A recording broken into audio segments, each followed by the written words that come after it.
Now we do next question. Question number 2, 4.1 exercise का. Check whether the value given in the bracket is a solution to the given equation or not. आपको जो bracket में value दी गई है n is equal to 1, वो आपको ये satisfy कर रही है क्या, यही आंसर है इसका. यानी जो हम यहाँ पर n की वैल्यू फाइंड करेंगे तो क्या ये इससे मैच कर रही है या नहीं कर रही है, ये हमें निकालना है. तो एक्चुअल में हमें यहाँ पर n की वैल्यू ही निकालनी है. ठीक है, तो जब हम n की वैल्यू निकालेंगे तो आपका जो एक मेथड होता है ट्रांसपोजिंग मेथड, तो ट्रांसपोजिंग मेथड में हम क्या करते थे कि हम इस जो n है यानी जो हमारी वेरिएबल है उसको तो आप यहाँ छोड़ दो, और जो उसके साथ कोई भी नंबर है उसको यहाँ से हटाना होता है, हमें ट्रांसफर करना होता है RHS की तरफ.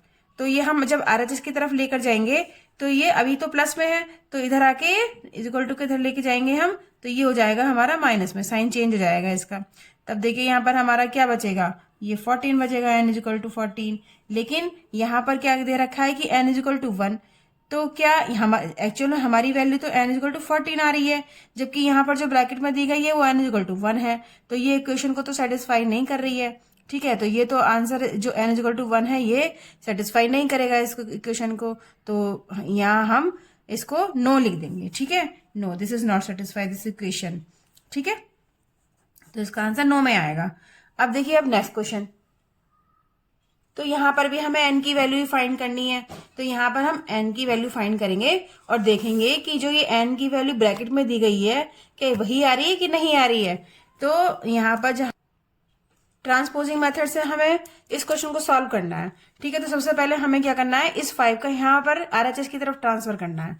तो 7n अभी इज इक्वल टू के इधर लिखेंगे हम, तो 19 लिखा और ये हमने ट्रांसफर करा, तो जब ये RHS की तरफ जाएगा तो यहाँ पर ये साइन चेंज हो जाएगा, तो अब +5 की जगह यहाँ पर हो जाएगा -5. ठीक है, अब 7n इज इक्वल टू यहाँ पर जो बचा वो आप लिख दीजिए, ये 14 बचा. ठीक है, अब देखिए ये कैसे हटाएंगे, अब n के साथ जो 7 है यानी जो वेरिएबल है, वेरिएबल के साथ 7 है, इसको भी हमें हटाना पड़ेगा, तभी तो ये n की वैल्यू फाइंड होगी आपको. तो n की वैल्यू फाइंड करने के लिए ये देखिए n के साथ 7 जो है वो मल्टीप्लाई के साइन के साथ है, तो जब हम RHS की तरफ लेकर आएंगे तो ये जस्ट अपोजिट हो जाएगा यानी डिवीजन में चला जाएगा. तो 14/7, जब 7 से इसे डिवाइड करा तो ये आ गया 2. अब देखिए यहाँ पर ब्रैकेट में तो n की वैल्यू -2 दे रखी है, जबकि हमारी n की वैल्यू आई है 2, तो ये तो सेटिस्फाई नहीं कर रही, तो ये भी सेटिस्फाई नहीं कर रही, तो ये इसका भी आंसर भी नो आ गया. ठीक है, अब आप देखिए नेक्स्ट क्वेश्चन.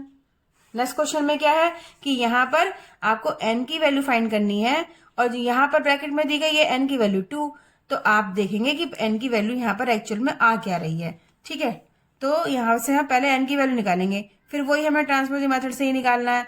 तो 7n इज इक्वल टू 19 और ये 5 जब इधर आएगा तो ये हो जाएगा -5, क्योंकि जब हम RHS की तरफ लेकर आते हैं तो साइन चेंज हो जाता है.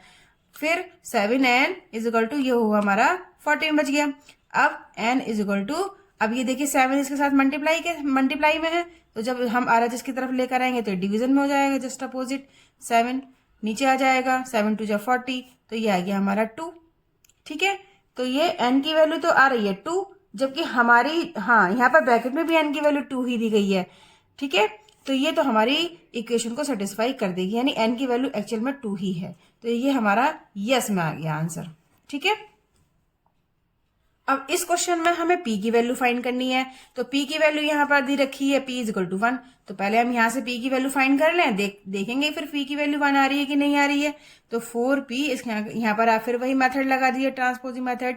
अब जब ये 3 जब इधर जाएगा तो ये प्लस का साइन हो जाएगा, प्लस का 3, 4p इज इक्वल टू, अब ये कितना हो गया 16 हो गया.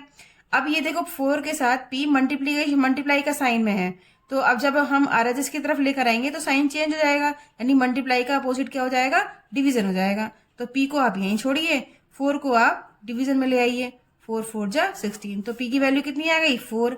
और जबकि हमें दे क्या रखी है यहाँ पे p की वैल्यू 1, तो ये तो सेटिस्फाई नहीं कर रही है, तो हम यहाँ पर इसका आंसर भी लिखेंगे no, this is not the solution of this equation. So ये रहे क्वेश्चन नंबर 2 के सारे सोल्यूशन.